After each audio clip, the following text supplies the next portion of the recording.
Hey guys, what is up? Welcome back to another episode of So You Wanna Learn Sundays.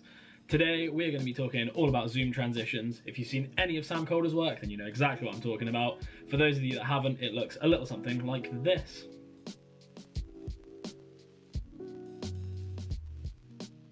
So if there's anything like it is here where you are, grab your nice warmest jumper, grab yourself a nice coffee. I've got mine here in this delightful cat mug. Oh, look at that mug. Ooh, hell of a mug. And we are going to jump right into it. My project here, I've got the two clips that I want to transition between. We're working with a lovely park bench and a slightly closer shot of a park bench. Clips is because I find the zoom transition works best if you're zooming into something that's already in the frame. I know obviously, like I say, people like Sam Kolder use it to transition between places, but personally I find it works best just transitioning from one thing to another thing that is already kind of in your field of view in your previous shot. So to get the zoom transition underway, we're going to go ahead and click on new item, and we're going to generate a new adjustment layer if I can find it. There it is. So you're going to want to make sure you're working obviously in the time base for your project. I shot these in 50 frames per second. They're actually for another project that I'm working on, and you obviously want to make sure that your width and height are the same as your original video. In my case, 1080p 1920 by 1080. So I'm going to hit OK. That generates my adjustment layer. I'm going to click and drag one of these over onto the cut. Right where that cut happens, I want that first adjustment layer to kick in. If you've got snap turned on, which is S on the keyboard, or just this picture of a magnet here, then it should snap straight to it for you. I'm going to shrink that down just a bit. And then I'm going to want another adjustment layer that actually sits between these two clips, probably somewhere around here. And that's going to be a zoom layer. So this is going to be the zoom, and this is going to be the stuff that makes the zoom look much better than just zooming into a clip. Start with the bottom adjustment layer, and the first thing you want to do is grab an effect called replicate. So if you come over to your effects window, type in replicate. If I could spell, that would really help, and just click and drag that onto the bottom adjustment layer. Now what that's going to do is generate 4 panels within your video of the same footage, and if you play through, it's just the same video 4 times over. But 4 isn't a lot good for us because we want a central video that we can kind of straight into. So we're going to go ahead, come up to our effect controls, and under replicate, where it says count, we're going to change that to 3. And that gives us 9 panels of the same video, which gives us a nice central frame that we can kind of punch into with our zoom transition. The next step is turning these 9 panels into something that was going to look good when we punch straight into it, instead of looking more like an Andy Warhol pop art piece.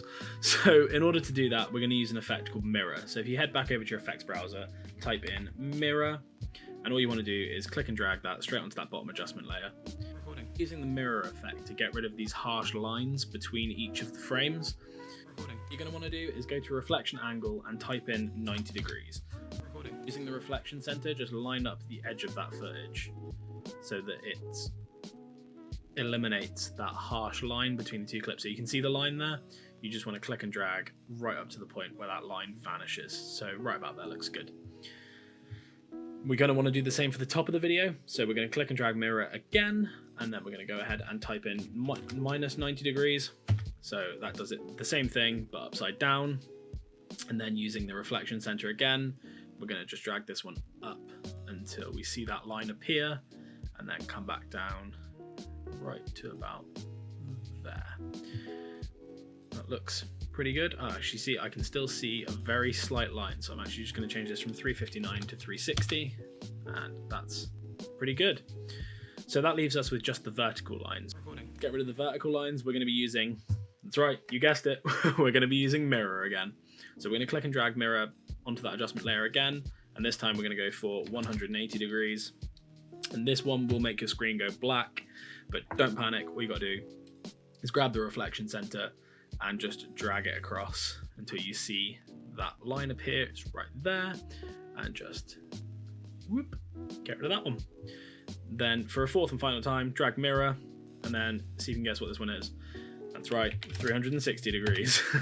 And then all you want to do is drag that one across until you reach that line, and right about there looks good. This is a really weird shot to try and do this with, but there we go. So we got rid of the line. So, and I can actually just notice we've got still a bit of a line here. So on our 180 degree, I'm gonna go ahead and change this to 640. There we go. So now we've got this weird looking footage where it's a lot of reflections of itself. Recording. Central box actually remains completely unchanged, and that's what we're gonna punch into with our zoom transition. So if we play through now, it just looks totally weird and kaleidoscopy. And actually, if you had a kaleidoscope as a kid, I recommend doing this to all of your footage because you'll have a great time.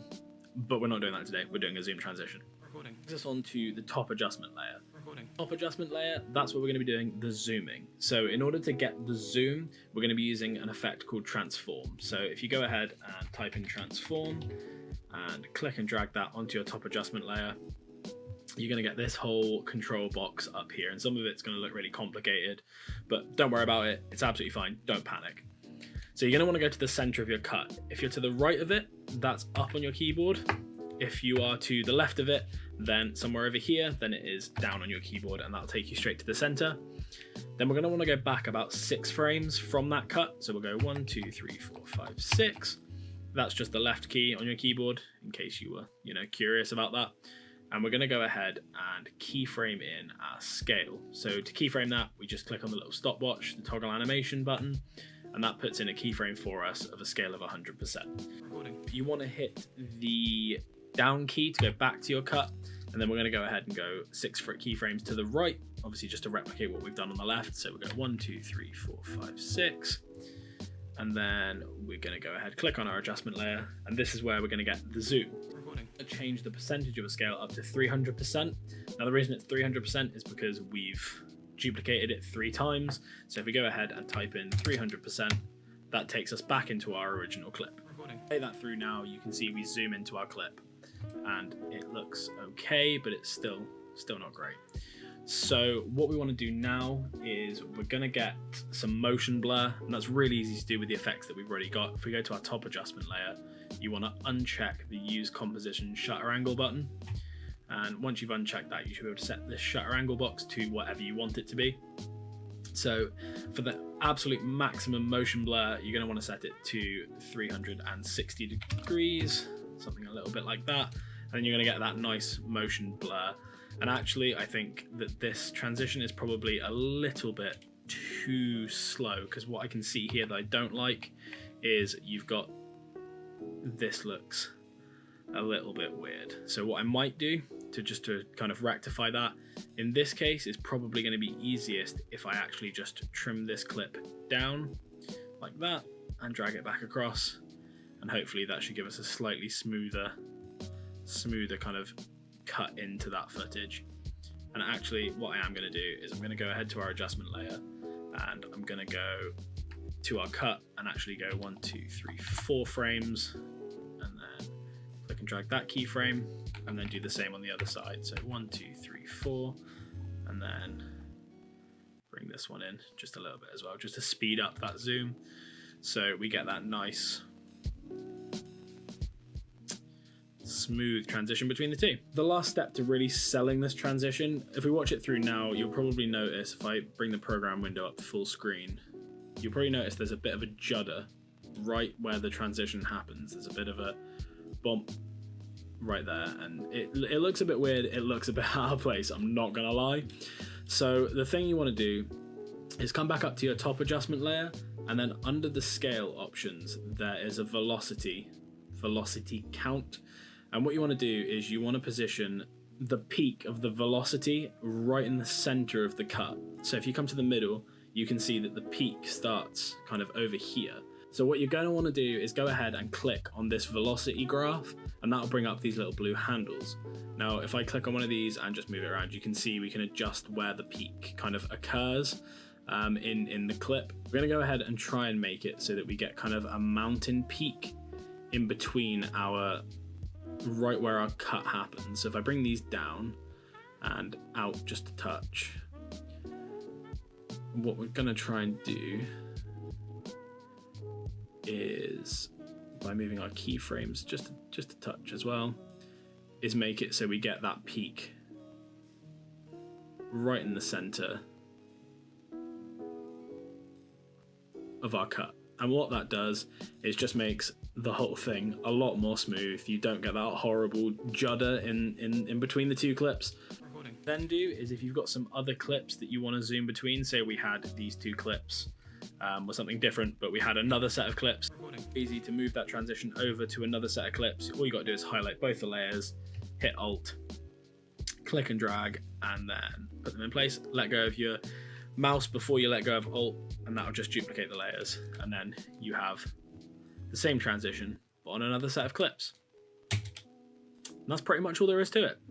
So there you have it, guys. The zoom transition. That's pretty much all there is to it. Hopefully after watching this video, you guys feel comfortable using the zoom transition. If you do use it anywhere, feel free to hit me up on Twitter. I'll put my Twitter somewhere on the screen, or send me a message on Instagram. I'll make sure that's on here too. And I'd love to see your uses of it. If you do have any questions, you can hit me up on Twitter or Instagram, or just leave a comment down in the comment section below and I'll do my best to answer any questions that you might have. If you like the video, please go ahead and just click the like button. Subscribe if you're not already subscribed to the channel. I'm trying to hit 100 subs by the end of 2018, so everybody who does subscribe really helps me towards that goal. And even if you do understand fully how the effect works, leave me some comments anyway, because I love to interact with you guys. I hope you enjoyed the video. Take it easy, guys, and I will see you for a regularly scheduled vlog on Tuesday. Peace.